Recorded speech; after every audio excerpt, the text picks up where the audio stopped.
Si Shendy ang aming photographer. Ang model. Ayan. Hi, Tita B. Hello. Ayan.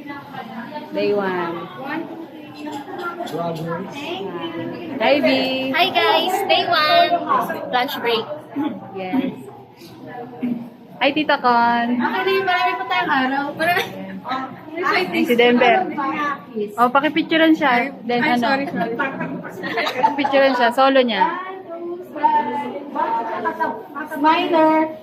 Na ano, no? Nasa sobrang tangkang. Hindi, ikaw na. Ay, sinusabi niya.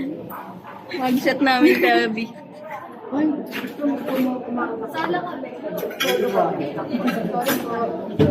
Sa pilitan talaga, dapat may Oo. day 1 ka dyan. Puro mugshot. Ano yan, wanted? Siyempre. Sino kukuha sa atin? Lahat na tayo. Ah, sige. Ay, si sister.